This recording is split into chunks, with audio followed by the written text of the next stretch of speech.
যত ধরনের পরোটা খেয়েছি সব পরোটার মধ্যে এই পরোটাটা খেতে সবচেয়ে বেস্ট। আর এই পরোটাটি অনেকক্ষণ পর্যন্ত থাকে নরম তুলতুলে আর খেতেও ভীষণই ভালো। আপনারা একবার হলেও বাসায় ট্রাই করে দেখবেন মজাদার এই নরম তুলতুলে রুমালি পরোটা। আজকের রেসিপিটি থাকবে খুব সহজভাবে, আশা করছি ভালো লাগবে। প্রথমে তৈরি করে নেব পরোটার ডো। তো তার জন্য এখানে আমি নিয়ে নিচ্ছি 1.5 কাপ পরিমাণ ফুটন্ত গরম পানি। আর এই পরোটা তৈরি করার জন্য একদমই গরম পানি নিতে হবে। তো গরম পানির মধ্যে মিলিয়ে নিচ্ছি সামান্য একটু লবণ আর নিয়ে নিচ্ছি 1 টেবিল চামচ পরিমাণ চিনি। এই চিনিটা দিলে পরোটাটা মিষ্টি হবে না, কিন্তু এর টেস্টটা অনেক বেশি ভালো হবে। আর দিয়ে নিচ্ছি 1 টেবিল চামচ পরিমাণ গুঁড়ো দুধ। তো সব উপকরণগুলো গরম পানির সাথে একটু মিশিয়ে নিচ্ছি। আর গরম পানির মধ্যে চিনিটা দেওয়ার সাথে সাথে কিন্তু গলে যাবে। তো নাড়াচাড়া করে সবগুলো উপকরণকে মিশিয়ে নিয়েছি। পানিটা একটু হালকা ঠান্ডা হলে এর মধ্যে নিয়ে নিচ্ছি ময়দা। আর এই পরোটাটা তৈরি করার সময় অবশ্যই ময়দাটা ব্যবহার করার চেষ্টা করবেন, তাহলে রেজাল্টটা ভালো পাবেন। ময়দাটাকে পানির সাথে ভালো করে মিশিয়ে নিচ্ছি। তো এই পর্যায়ে হাত ব্যবহার করা যাবে না, যেহেতু পানিটা অনেকটা গরম আছে। এখন আমি চামচের সাহায্যে একটু নাড়াচাড়া করে অল্প অল্প করে ময়দা দিয়ে ডোটাকে তৈরি করে নেব। তো যখন কিছুটা ঠান্ডা হবে তখন এই পর্যায়ে হাত দিয়ে ভালো করে ডোটাকে মেখে নিতে হবে। তো এখন আমি চামচ দিয়ে নাড়াচাড়া করছি। তো কিছুটা শক্ত হয়ে গেছে এবং আঠালোও হয়েছে। আর পানিটাও এই পর্যায়ে কিছুটা ঠান্ডা হয়ে গেছে। এখন হাত দিয়ে এটাকে নাড়াচাড়া করা যাবে। এই পর্যায়ে আমি হাত ব্যবহার করছি। এখন নাড়াচাড়া করে নিচ্ছি। এখানে আমি কিন্তু এখনও কোনো তেল ব্যবহার করি নাই।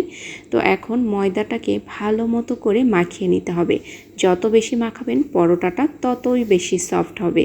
তো আমি বেশ খানিকক্ষণ মাখিয়ে হাতের মধ্যে সামান্য একটু তেল লাগিয়ে এই ডোটাকে রেখে দেব 20 মিনিটের জন্য। পরোটার ভেতরে দেওয়ার জন্য এখন তৈরি করে নেব তেলের একটা মিশ্রণ।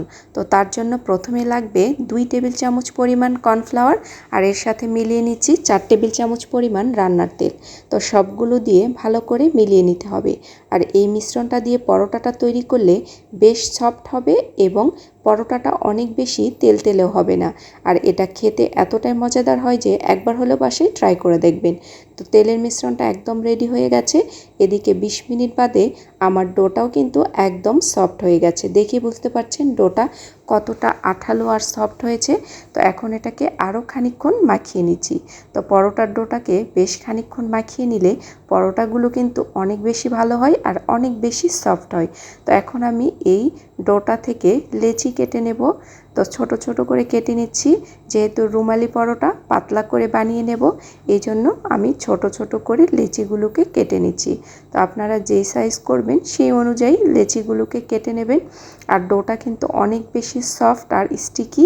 তো এই পর্যায়ে আমি সবগুলোকে কেটে নিয়েছি। এখানে 8টার মতো আমি লেচি কেটে নিয়েছি। এখন আমি রুটিগুলোকে বেলে নেব। তো কিভাবে করে নিচ্ছি একটু খেয়াল করলেই বুঝতে পারবেন। তো প্রথমেই পাতলা করে একটা রুটি বেলে নেব। তো খুবই পাতলা করে আমি রুটিটাকে বেলে নেব, যতটা সম্ভব পাতলা করে বেলে নেওয়া যায়। তো অনেক বড় একটা পাতলা রুটি বেলে নিয়েছি। এখন যে তেলের মিশ্রণটা করে রেখেছিলাম সেই মিশ্রণটা এই রুটির উপরে পুরোটাই লাগিয়ে নেব। তো এখানে আমরা যে কোনো পরোটাতে তেল ব্যবহার করি শুধু। তো এখানে কর্নফ্লাওয়ার আর তেলের মিশ্রণটা ব্যবহার করার কারণে এর টেস্টটা কিন্তু অন্যরকম হবে এবং পরোটাটা অনেক বেশি সফট ও নরম তুলতুলে হবে। এখন পরোটাটাকে ভাঁজ দিয়ে নিচ্ছি। তো একদমই ছোট করে ভাঁজ করে নেব। নর্মাল যে পরোটা আমরা ভাঁজ করি সেইভাবেই করে নিতে হবে। তো এরকম করেই সবগুলোকেই ভাঁজ দিয়ে নেব। তো একটা একটা করে আমি সবগুলোকেই করে নিয়েছি। তো এগুলো করার পরেও কিছুক্ষণ রেখে দিতে হবে।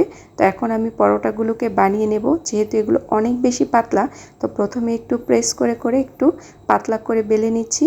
আর পরোটাগুলো যতটা সম্ভব পাতলা করে বেলে নিতে হবে। আর রুমালি পরোটাগুলো অনেক বেশি পাতলা হয় আর এগুলো অনেক বেশি নরম ও সফট হয়।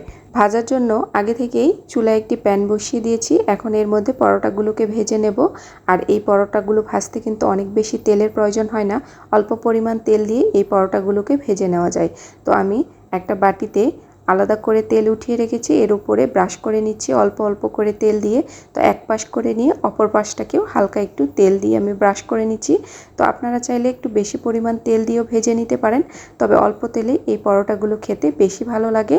তো অল্প অল্প করে তেল দিয়ে পরোটাগুলোকে আমি এপাশ ওপাশ করে হালকা একটু লালচে কালার করে ভেজে নিয়েছি। তো এরকম করেই সবগুলো পরোটাকে ভেজে নিয়েছি। আর এই পরোটাগুলো একদমই নরম তুলতুলে ও সফট হয়। বাসায় বানিয়ে দেখবেন, সকালে বানিয়ে নেবেন, একদম সন্ধ্যা পর্যন্ত এগুলো নরম তুলতুলে থাকে। তো আজকের রেসিপিটি আপনাদের কাছে কেমন লাগলো?